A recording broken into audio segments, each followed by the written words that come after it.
Hello, everyone. Thank you for joining us, and welcome to the Marex Q4 2025 earnings call. After today's prepared remarks, we will host a question-and-answer session. If you would like to ask a question, please press star one on your telephone keypad. To withdraw your question, please press star one again. I will now hand the call over to Adam Strachan, Head of Investor Relations. Please go ahead. Good morning, everyone, and thanks for joining us today for Marex's fourth quarter 2025 earnings conference call. Speaking today are Ian Lowitt, Group CEO, and Rob Irvin, Group CFO. After Ian and Rob have made their formal remarks, we will open the call to questions, and Paola Tonucci, our Chief Strategist and CEO of Capital Markets, will join for Q&A as usual. Before we begin, I would like to remind everyone that certain matters discussed in today's conference call are forward-looking statements relating to future events, management's plans, and objectives for the business, and the future financial performance of the company that are subject to risks and uncertainties. Actual results could differ materially from those anticipated in these forward-looking statements, and the risk factors that may affect results are referred to in Marex's press release issued today. The forward-looking statements made today are as of the date of this call, and Marex does not undertake any obligation to update their forward-looking statements. Finally, the speakers may refer to certain adjusted or non-IFRS financial measures on this call. A reconciliation schedule of the non-IFRS financial measures to the most directly comparable IFRS measures is also available in the earnings release issued today. A copy of today's release and investor presentation may be obtained by visiting the investor relations page of the website at marex.com.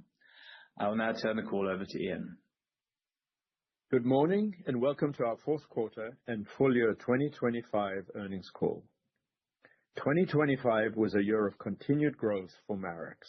We delivered another year of record financial performance with revenue of over $2 billion. Over the past 5 years, we have increased profitability sevenfold, from $61 million in 2020 to $418 million in 2025. We have done this by broadening our product offering across our 4 interconnected services, expanding geographically, and combining organic growth with targeted M&A.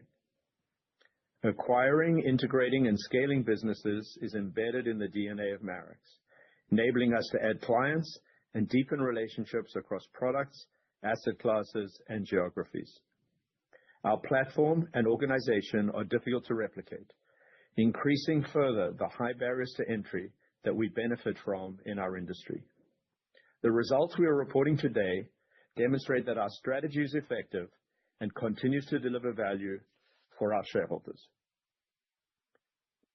On slide 4, you see that we closed the year with record profitability in the fourth quarter.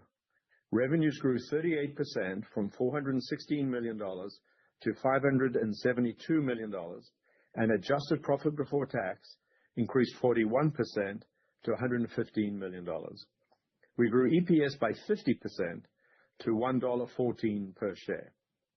Pleasingly, this performance was not driven by an idiosyncratic market event, but by broad-based strength across the firm. Full-year revenue grew 27% from $1.6 billion to just over $2 billion, and adjusted PBT increased 30% to $418 million. Profit after tax increased at a faster rate, benefiting from an improved effective tax rate, which declined from 26% to 25%, reflecting our evolving geographic mix. Full-year EPS grew 39% to $4.12. We experienced growth across all our segments, with continued strength and client balance growth in clearing, strong performance in agency and execution, driven in particular by Prime, which I'll come back to, as well as good momentum in market making and hedging and investment solutions. In clearing, average customer balances increased over the year by 18% to $14 billion in the fourth quarter, with balances growing steadily quarter by quarter. We continue to execute our M&A strategy, strengthening earnings through disciplined integration and development of recent acquisitions. We have developed a repeatable model for identifying complementary assets, acquiring them at attractive prices, integrating them efficiently, and enhancing their earnings power as part of the Marex platform. That capability continues to be a sustainable competitive advantage for the firm.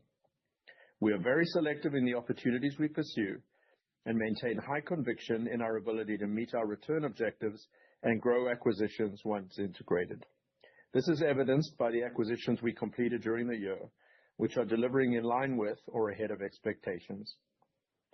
Aarna provided an opportunity to establish a clearing presence in the Middle East. The day one synergies we identified, which increased profitability by around 50%, were realized as expected. Hamilton Court provides us with access to a number of UK and EU corporates that we did not serve previously. It expands our client base and creates meaningful cross-sell opportunities. Winterflood, which we completed in December, has started strongly and enhances our UK equity market-making franchise while creating cross-sell opportunities with leading UK participants. Following the subsequent sale of Winterflood's custody business, which we expect to complete in Q2, we will have acquired Winterflood at a meaningful discount to tangible book value, a transaction that we believe will generate substantial long-term value for our shareholders. Alongside M&A, we continue to execute a number of organic growth initiatives, including digital assets within clearing, expanding our footprint in Asia, the Middle East, and Brazil, and growing our prime brokerage and FX capabilities. A meaningful contributor to the diversification of the firm and an example of how we scale businesses once integrated into our platform is Prime Services. We acquired Prime in December 2023 for approximately $25 million of premium. In 2025, it generated over $250 million of revenue and now accounts for around a quarter of the group's profitability. Prime also adds diversification to our earnings profile, broadening our revenue drivers beyond traditional exchange volume-linked activity. Finally, as the breadth of our platform expands, we're increasingly scaling relationships with larger, more sophisticated clients, something I'll touch on in more detail shortly. On slide 5, you can see the consistent improvement in our key financial metrics: revenue, profitability, earnings per share, and return on equity. Beyond the headline growth, what is particularly encouraging is the quality of that growth. Full-year revenues increased 27% to over $2 billion. Adjusted profit before tax grew faster than revenues, up 30% for the year, and EPS increased 39%, reflecting the improved tax rate. Reported return on equity improved to 27.6%, underscoring the capital efficiency of the model, and pre-tax margins were 21%. Looking now at the operating environment in more detail on slide 6. As we step back and look at the operating environment during the year, it is clear that on the whole, we have enjoyed a supportive backdrop for our services. The spike in volatility in April was notable at the start of the second quarter. While April was a strong month, it was not outsized in the context of the full year. We continued to deliver strong growth, even as volumes and volatility reduced from April's peak, including through the seasonally quiet third quarter and amid the impact of the short report. We also absorbed the impact of lower interest rates in clearing as we grew our client balances, which Rob will cover in more detail. In Q4, exchange volumes increased, up 5% year-on-year and 8% higher than the third quarter, while volatility also picked up modestly. Equity markets being at or around all-time highs in Q4 helped our prime business, which is a function of customer balances and spreads. It also, to some extent, supports solutions, where we tend to see higher client activity in structured products when markets are rising. In this context, our fourth quarter profits were up 41% year-on-year and up 14% compared to the third quarter, and also above our prior record in Q2. This demonstrates that we are growing faster than underlying market volumes and that we have set up the firm to deliver growth through a variety of environments. I'll now hand over to Rob, who will take you through the financials in more detail. Thanks, Ian, and good morning, everyone. I'll take you through our financial performance for the full year and the fourth quarter, following the same structure as usual. For the full year, we grew revenue by 27% to $2.02 billion, with growth across all our business segments. Total expenses increased by 24%, reflecting the higher revenues as well as ongoing investment to support growth and acquisitions during the year. Adjusted PBT margin expanded by 60 basis points to 20.7%, delivering a 30% growth in adjusted PBT to $418 million. The effective tax rate for the full year decreased from 26% to 25%, reflecting mainly the geographical mix of our earnings. This is an excellent result for the year, capped off by the fourth quarter, which was the strongest quarter in our history.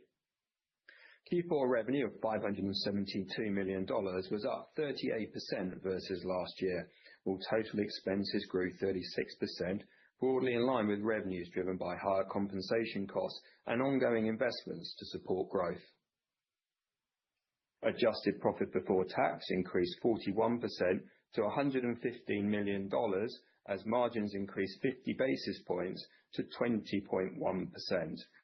Our adjusted return on equity remained very strong at 30.8%, and we grew basic EPS to $1.14 per share, up 50% year on year. Focusing now on our segmental performance, starting with clearing. In the fourth quarter, clearing revenue increased 10% to $137 million. This was driven by growth across all revenue lines, higher volumes, and continued momentum in client onboarding, particularly large institutional client wins during 2025. Average clearing balances increased to $14 billion from $11.9 billion in the fourth quarter of last year, reflecting the contribution from ANA and new client wins. Net commission income increased 6%, reflecting higher client activity as well as our broadened product offerings across regions. Net interest income was stable at $59 million. The durability of clearing NII, even as rates have declined, shows how well this business is positioned as growth in client balances offset these rate pressures. Adjusted profit before tax for the quarter increased to $67 million, with margins at 49%. For the full year, clearing revenue increased 13% to $528 million, with sustained growth in client balances, new client wins, and an expanded product offering. Adjusted profit before tax increased to $262 million, with margins at 50%, reflecting disciplined investment to support growth. Overall, the fourth quarter capped a year of sustained momentum in clearing, with strong client acquisition, higher balances, and disciplined investment, positioning us well going into 2026. Turning now to agency and execution. This quarter, we're providing a more granular breakdown of performance across the asset classes to reflect the continued expansion and diversification of the platform. The fourth quarter was another strong period, with revenue increasing 51% to $290 million. This was driven primarily by strong growth in securities, reflecting the continued strategic expansion of Prime, alongside more modest growth in energy. Securities revenues increased to $209 million, reflecting broad-based growth across the platform, with all major asset classes contributing. Prime was again a standout performer, with revenue increasing to $87 million, supported by a significant increase in clients on our platform and continued expansion of our securities-based swaps offering. FX also performed strongly, benefiting from the integration of Hamilton Court, which completed in July, and growth across the broader FX platform. In energy, revenue increased to $76 million, driven by higher activity in UK and European gas and power markets and continued capability expansion. Adjusted profit before tax increased to $89 million in the quarter, with margins expanding to 31%, reflecting growth in higher margin activities, particularly Prime. For the full year, agency and execution revenue increased to $1.05 billion, with strong contributions from both securities and energy. Adjusted profit before tax increased to $281 million, reflecting the continued build-out of a more diversified, high-quality platform, with Prime central to that transformation. The structural improvements we made are now clearly visible in the margin profile of the business, which expanded to 27%. Turning now to market making, fourth quarter revenue grew 83% to $81 million, driven by particularly strong performance in metals and securities, partly offset by softer conditions in agriculture and energy. Metals delivered the second-best quarter on record, with revenue increasing to $50 million. While supportive market conditions and high volatility provided a favorable backdrop, performance was driven by increased client activity across both precious and base metals. Securities revenue increased to $20 million, reflecting the inclusion of Winterflood following the completion in December, alongside improved performance from our FX and credit desks. In energy, revenue was lower year-on-year, as the prior period benefited from elevated volatility and large client flows, whereas the fourth quarter in 2025 saw more muted hedging activity.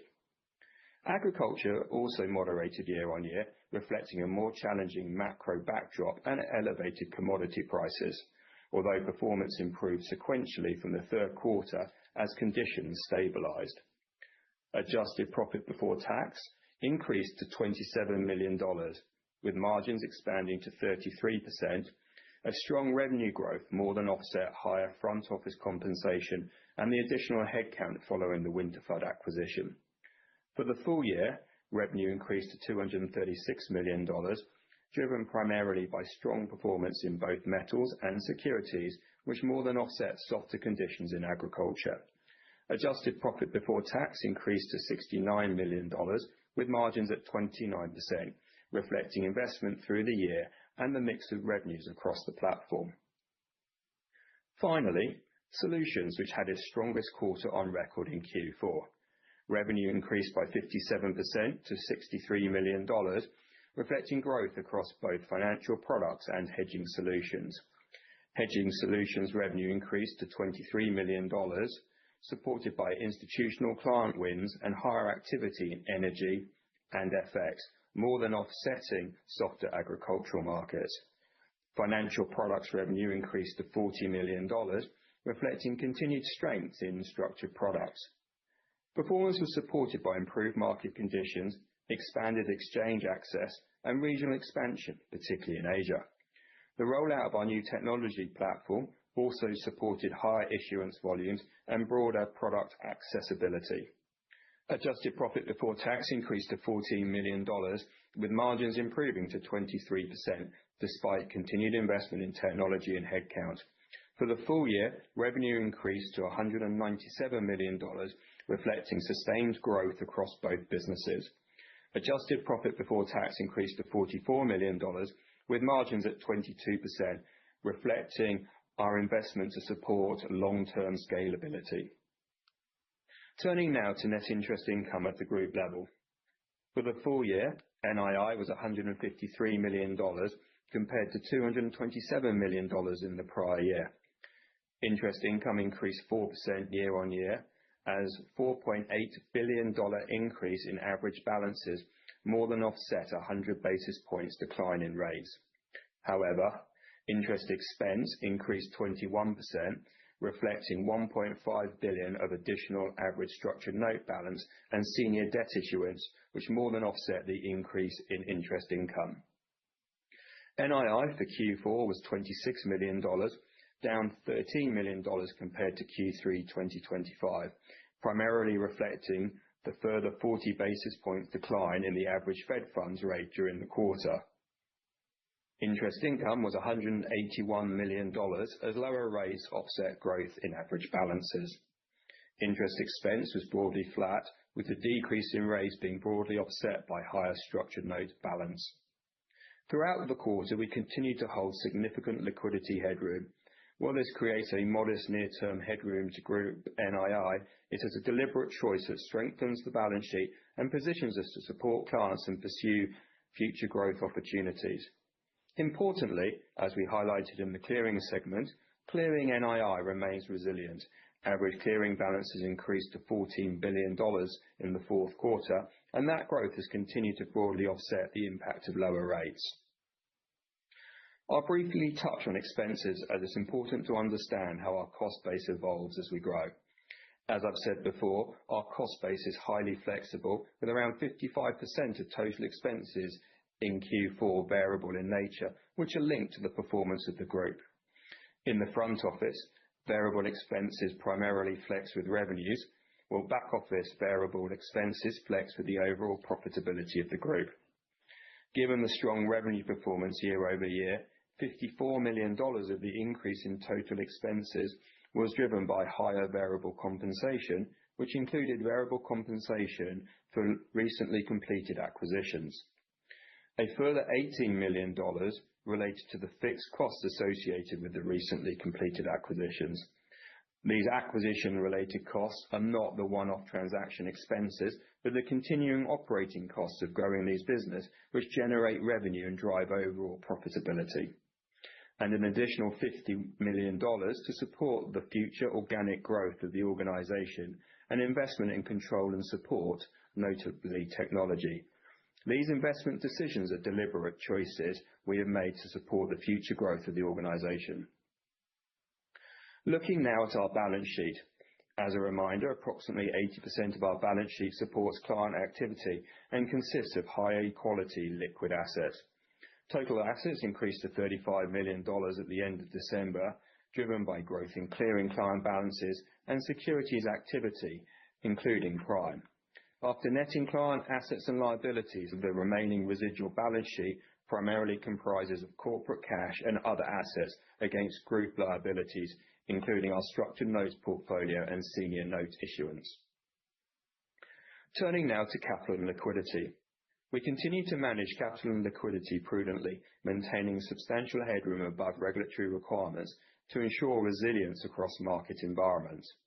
At year-end 2025, regulatory capital was $927 million against a requirement of $403 million, representing a capital ratio of 230%.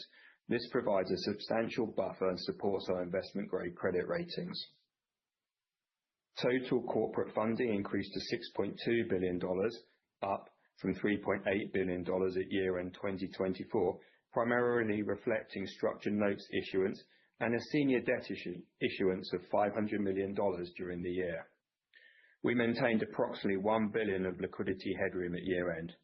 In line with the growth of the business, we have increased our liquidity stress testing limits and associated buffers to ensure we remain well-positioned to support higher client volumes while maintaining a conservative risk profile. While carrying excess liquidity creates a modest drag on net interest income, maintaining substantial headroom remains a deliberate and conservative choice that strengthens the balance sheet and ensures we're well-positioned to support clients and navigate periods of market volatility. Overall, our capital and liquidity framework remains robust, scalable, and aligned with our growth ambitions. Finally, we announced again a quarterly dividend of $0.15 per share for the fourth quarter of 2025, to be paid to shareholders on the 31st of March this year.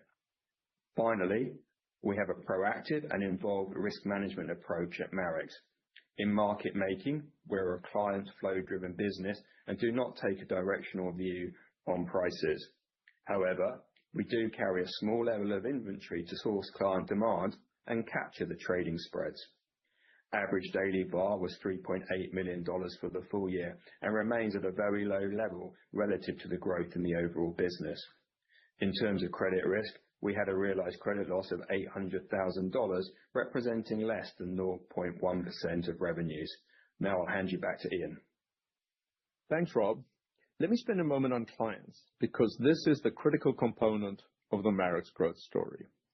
As our platform has expanded, particularly since we went public, we are increasingly having success with larger and more sophisticated clients. You can see on slide 19 that while active clients, which we now define as those generating over $25,000 in annual revenue, grew 19% year-on-year, revenues grew 32%, and average revenue per client increased 11%. Consistent with my commentary throughout the year, that growth is particularly evident amongst our largest clients. Our $5 million plus client cohort increased by 36%, and revenue from that segment grew by over 80%, with average revenue per client up 35%. Today, those top circa 50 clients generate on average $14 million annually versus $10 million last year, and drove over $300 million of our revenue growth in 2025. Importantly, this does not mean we are becoming overly concentrated. The top cohort represents around a third of firm revenue, but we remain diversified across more than 3,400 active clients, and no single counterparty represents undue exposure. We included slide 20 at last year's Investor Day, and again at the half-year results. We think it is a helpful way to demonstrate the quality and reliability of our earnings. On the left-hand side of the chart, we show the consistent year-on-year growth in our average monthly PBT and the relatively low variability in the distribution, driving an extremely high Sharpe ratio of 6.2 for the full year 2025. This shows that our profitability is not driven by a few exceptional months. It is stable and in a narrow band, demonstrating high-quality earnings. On the right of the chart, we show the distribution of our daily profitability for the full year versus last year. You can see the distribution has shifted to the right by around $400,000 year-over-year, from around $1.3 million to $1.7 million. The left tail remains very small, with only 6 negative days during the year. In the right tail, you can also see how we have successfully captured market opportunities with more above-average profitability days. This is not just successful market making. We are doing more larger transactions with clients as we become more relevant to sophisticated market participants. So in conclusion, at our Investor Day last April, we described our goal of delivering sustainable profit growth with roughly 10% organic and 5 to 10% from selective inorganic opportunities. 2025 performance reinforces our belief in our competitive position and ability to continue to deliver growth. Structural shifts in bank focus, high barriers to entry, the breadth of our capabilities, and the quality of our service creates opportunities for Marex. Our M&A pipeline remains attractive. The opportunity set continues to expand as our scale and reputation improve, and we are increasingly seeing inbound opportunities. As a result, we are able to be more selective, executing only those transactions where we have high conviction in our ability to enhance returns through integration and scale. Our digital assets initiatives continue to progress well, as we are seeing growing engagement from clients coming to us to solve real-world use cases for them. We already have 24/7 trading capability in place for our digital assets offering and solutions, and plan to extend this imminently to clearing, where we clear crypto futures for clients primarily on CME. This will also give us the ability to support prediction markets at limited additional cost. Towards the end of 2025, we went live as a day one clearer for SGX derivatives launch of digital asset perpetual futures, meeting institutional demand for transparent access to regulated crypto derivatives. And we are actively involved in the CFTC's pilot program for the acceptance of stablecoin and crypto as collateral for futures, and we expect to go live with this at the end of March. While still early days, we believe these initiatives position us strongly as market structure continues to evolve, and they represent a meaningful long-term opportunity for the firm. Artificial intelligence is clearly a major theme in the markets today, and given how topical it is, I would like to address it. We see AI as an accelerant to our competitive advantages and are already deploying it internally to enhance productivity, improve risk management, and deepen client engagement. As a vertically integrated firm with deep expertise and institutional knowledge of market infrastructure and strong client relationships, we believe our competitive moats are reinforced, not threatened, by the technological advancement. Looking ahead, we remain confident in our ability to continue to deliver sustainable growth across a range of market environments. For 11 straight years, we have reported to our board and shareholders that Marex has delivered record profitability. We are extremely proud of that track record, and we feel confident in our ability to continue that trajectory in 2026 and beyond. We remain committed to disciplined capital allocation, excellent client service, and long-term value creation for shareholders. Finally, you may have seen we announced a second Investor Day on March 26th in New York. We look forward to seeing as many of you as possible there later this month. With that, I'll hand it back to the operator to open the line for questions. We will now begin the question and answer session. If you would like to ask a question, please press star one on your telephone keypad. To withdraw your question, please press star one again. Please pick up your handset when asking a question. If you are muted locally, please remember to unmute your device. Please stand by while we compile the Q&A roster. Your first question comes from the line of Dan Fannon with Jefferies. Your line is open. Please go ahead. Thanks. Good morning. Ian, was hoping you could just talk a little bit more about the current environment, given we're in early March and a lot has changed, not only recently here in the last week or so, but just even year to date, given volatility. So I was hoping to get an update just in terms of, how clients are behaving, maybe balances or any real changes in the environment that you've seen so far. Hi, Dan.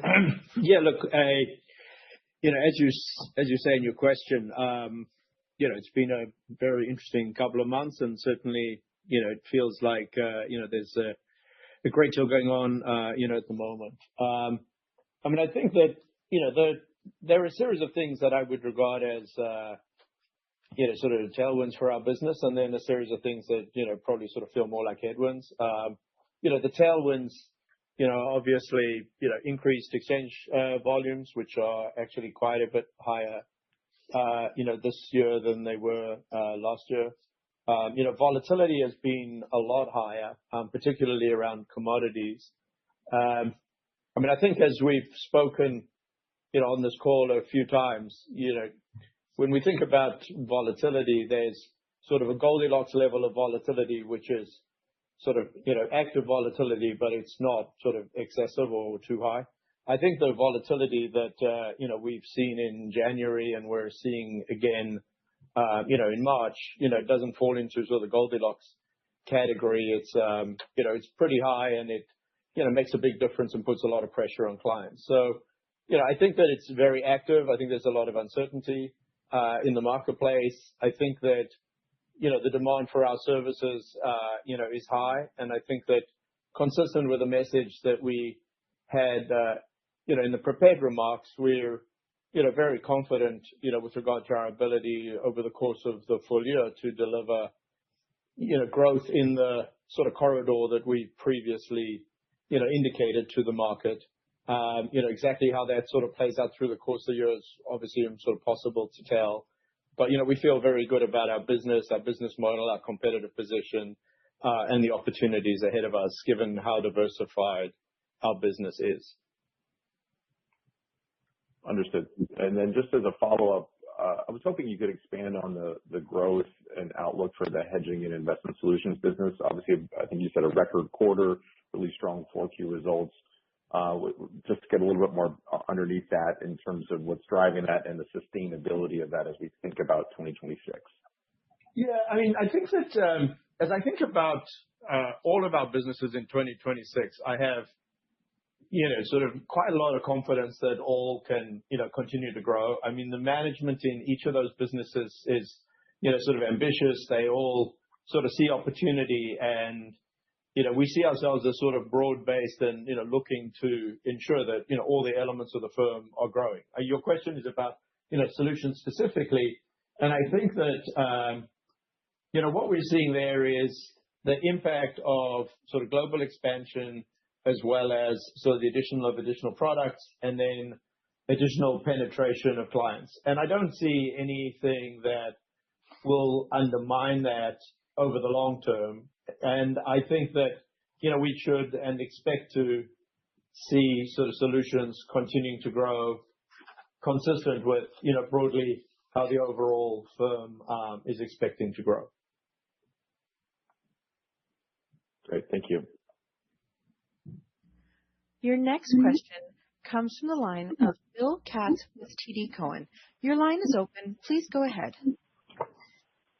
Okay, thank you. I apologize for any background. Everybody's in transit this afternoon. Thank you very much for your commentary.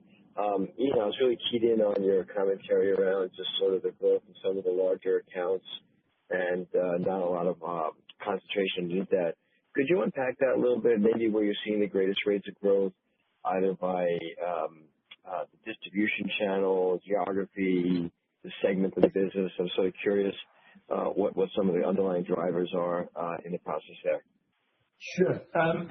Well, look, I think that anecdotally what I've been sharing with people is, sort of client wins that, we've been enjoying with, prominent hedge funds and with some of the largest and most sophisticated players, in our space. And, we've had, traditional strengths with commodity producers and consumers. And, as you're aware, as part of our efforts to diversify the firm, we were looking to expand out, the products that we could offer, sort of leading financial players. And I think that what we're seeing now is the sort of fruit of that. And it doesn't feel like it's sort of the end. It feels like it's sort of building momentum.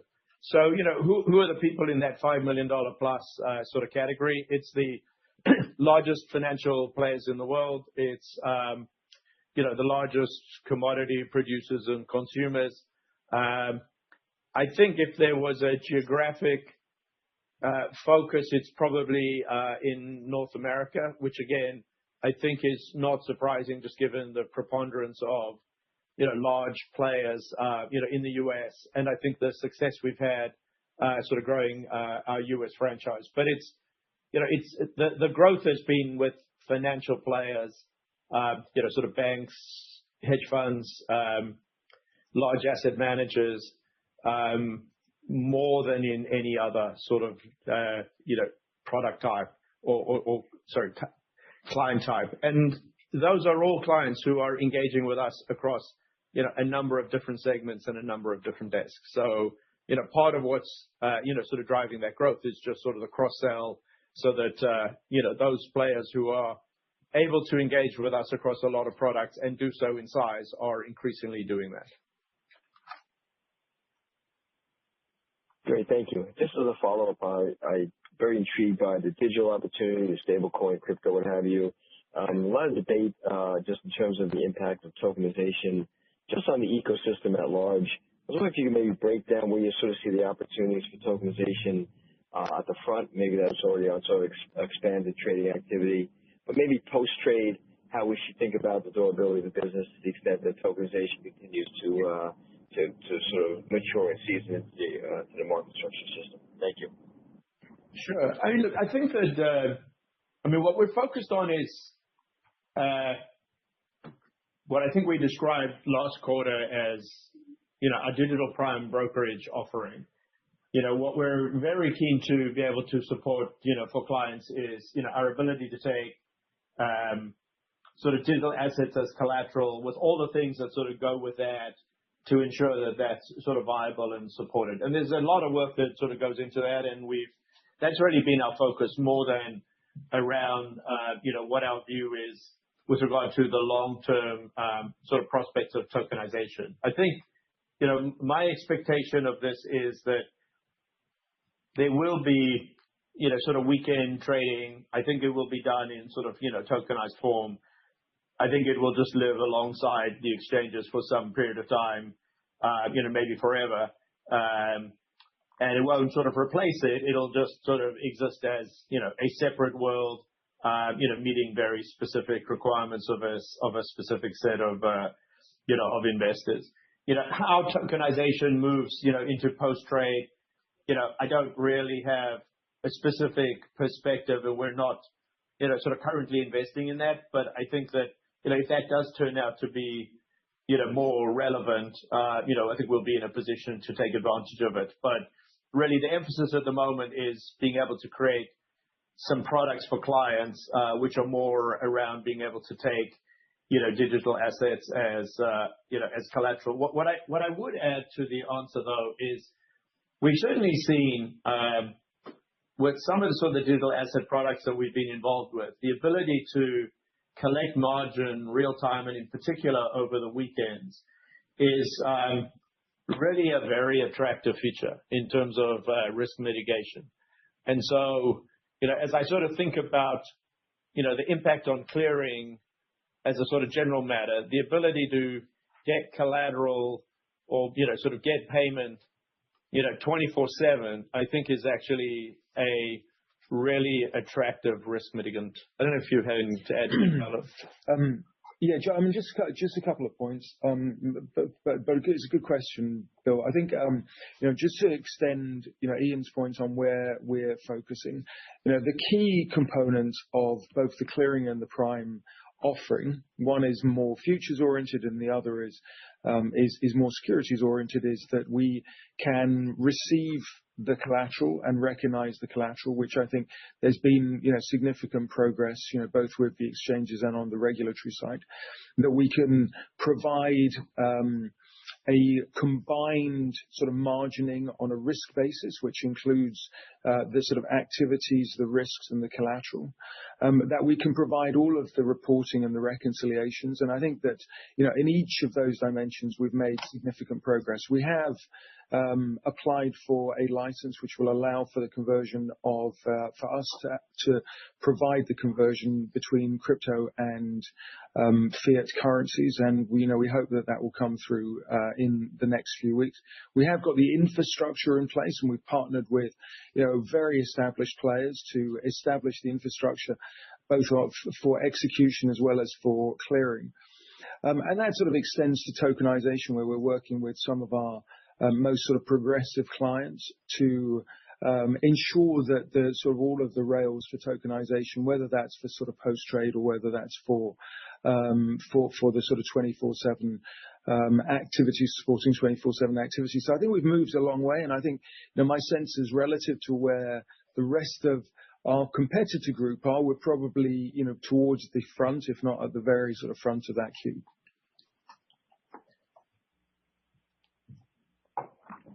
Thank you very much. Thanks, Bill. Your next question comes from the line of Benjamin Budish with Barclays. Your line is open. Please go ahead. Hey, good morning, and thank you for taking the question. Maybe first, Ian, I was wondering if you could unpack a little bit more the comment you made earlier in the Q&A around, this sort of not being a Goldilocks volatility kind of environment. Maybe talk about, what do you typically see when there are volatility spikes in terms of either exchanges, collateral requirements, or how customers respond? And I gather, or I think your comments maybe were referring to mid-February, but obviously things have changed a bit more in the last couple of days. So just curious how to think about, we can see your collateral balances daily through your website, but things have changed more, the last couple of days. So if you could unpack that a little bit, that would be helpful. Thank you. Sure, Ben. Look, I think it's a really good question. So look, at times of very high sort of volatility, a couple of things are sort of happening. So one is, either we're increasing margin multipliers or the exchanges are often, increasing their margins. And you certainly saw that in January. So, people are having to put, sort of more margin up against sort of the existing positions. The other thing that, sort of plays out is in terms of their own existing risk models, they have limits and, what kind of positions they can maintain relative to, the risk that, they've been authorized to hold. They tend to, reduce the positions in order to remain within sort of their risk limits. I mean, the other thing that is just sort of an obvious consequence of extremely high levels of volatility is, it impacts how people choose to hedge and how they think about hedging, in the sense that, they have to decide what their entry points are. They have to decide how long they're willing to hedge for. And just as we saw, in April of last year with, Liberation Day, when people are sort of unsure where, what's driving pricing and where it's going to settle, their reaction is often to shorten the duration of their hedges or actually just be unsure about when to, begin to hedge. So, they're also sort of, they got to, manage their liquidity carefully in addition to, managing, their risk carefully. So all of those things, play through where you have, those volatility spikes. And just to put that in perspective, I'm sure you sort of appreciate that, but, some of the moves in some of these commodity contracts were, 1 in 35-year events that were sort of playing through at the end of January. I don't know, in terms of, over the last few days and where this thing is going to go, whether we're going to see volatility of, that magnitude. But certainly in, natural gas prices, we're seeing price moves that are not dissimilar to what we saw with the Ukraine invasion. So, that's really a bit more color and, what's actually involved when you're operating in a world of extremely high volatility. All right, understood. That's very helpful. Maybe just to follow up a separate topic, you mentioned briefly prediction markets in your opening remarks. And just curious, from your seat, how do you see this evolving from an institutional perspective? It seems like from all the data that's trackable, most of this is happening, in sports and in the retail channel, but there's a big question mark around, how and when this might evolve into something broader. So just curious, what does institutional interest look like? Where in prediction markets are you guys, looking to participate? How do you think this plays out over the next year? Thank you. Yeah, I mean, the bit that's sort of interesting to us is if this, results in contracts that are really listed, on the sort of principal exchanges. So, whether, CME or ICE or, CBOE end up, listing a series of contracts which aren't sort of sports related specifically, but are sort of financial instrument related, which I think, is certainly, a direction that people are looking at. And we also believe that, there's interest from retail aggregators for this particular product. So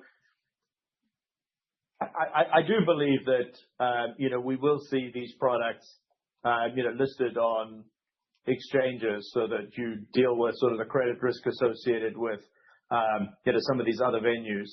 And you will, I think, see experimentation with financial instruments and sort of strategies expressed as event contracts, in the sort of coming quarters. Maybe it'll take a little longer than that, but I think that's my expectation. And I think, there's a variety of people who are interested in experimenting with it. And at some level, you could imagine these contracts actually being quite intuitive ways for retail investors to express, certain investment theses they have. And so I can see that, actually taking off. But, you don't want to deal with the sort of credit risk associated with some of these, sort of venues. And I think that the exchanges will naturally evolve into that space. Okay, great. Thank you. Thanks, Ben. Your next question comes from the line of Patrick Moley with Piper Sandler. Your line is open. Please go ahead. Yes, good morning. Thanks for taking the question. So I know the Middle East has been an area of focus for you, and it's a place where you found success, especially with the Arna acquisition. So just curious, with all the geopolitical turmoil going on, if we do see an extended conflict in the Middle East, how that impacts Marex's business and just the overall strategy there. Well, look, I think that the answer clearly depends on, what actually happens with regard to this conflict, whether it, sort of resolves relatively quickly or not. I mean, certainly, we see that opportunity as, attractive, sustained, and, certainly we're hopeful that there's nothing that sort of undermines it, and there's not knowledge at the moment that it might undermine it. But there's obviously a lot that we don't know. I don't know what you'd add, Paolo. Yeah, I mean, it's difficult to have certainty about the sort of longer term impacts. But so far, we've got a very broad-based business in both Dubai and Abu Dhabi. Volumes have been sort of consistently increasing. The sort of breadth of product offering has been consistently increasing. It doesn't feel as though that trend is going to change, but we may have obviously some disruption in the short term, just as we all watch what's transpiring. Okay, thanks for that. And then you mentioned in your prepared remarks the pipeline of opportunities that you're looking at from an M&A perspective. Could you just update us on maybe what's in focus right now in terms of both asset classes and geographies? Any color there would be great. Thank you. Yeah, yeah, absolutely, Patrick. I mean, we have continued, I think, the sort of pace of acquisitions that we've seen for the last couple of years, and we've had a couple of announced transactions this year. So we most recently announced that we will be purchasing Web Traders, which is an option market making group. So somewhat sort of away from the clearing and execution or agency and execution areas where we've had sort of traditionally more focus on acquisitions. Winterflood's also is a market making business. So it sort of shows that there are opportunities across all of the different sort of service lines. I think, we remain of a view that we're buying the capabilities and not just the revenues, and the capabilities and include both the sort of geographic coverage and as well as sort of product capabilities. And I think that there are opportunities across each of the service lines, but I think that you will see both clearing and agency and execution businesses being added in the next couple of quarters. And from a geographic perspective, I think whilst it's really hard to know to predict exactly when these opportunities will arise, we are still focused on both extension in Asia, where we have probably a slightly subscale business, certainly on the sort of capital market side, and in Latin America, where we bought AgriInvest last year. We're really pleased with how that's going. That's obviously an agricultural focused business, but we're seeing opportunities on the sort of financial side as well. So the geographic focus remains the same. It's just sort of it's hard to say exactly when those will sort of come to fruition, but we're seeing good opportunities for. And I think the thing I'd just sort of add to that is, we're always just looking to sort of fill in holes where, within a geography, we don't sort of have the product. And if we think we could build that organically, then, that's typically what we would choose to do. But in many cases, and particularly as you try to expand geographically, that's just very hard to do organically. And those are the places where we would, typically focus around, acquisitions. Very good. Thank you. And look forward to seeing you at the Investor Day. Thanks. Thanks, Patrick. Your next question comes from the line of Alexander Blostein with Goldman Sachs. Your line is open. Please go ahead. Hey, this is Anthony on for Alex. I wanted to hit on Prime Services, which continues to see solid growth. How much of this growth has been a function of maybe existing clients doing more with you versus kind of onboarding new accounts? And what does the pipeline of new clients look like today? Hi, Anthony. Thank you for the question. I'm going to sort of split the answer into the sort of longer term trend and into what we saw in the fourth quarter. So in terms of our annual accumulation of new clients, we are adding about 30%.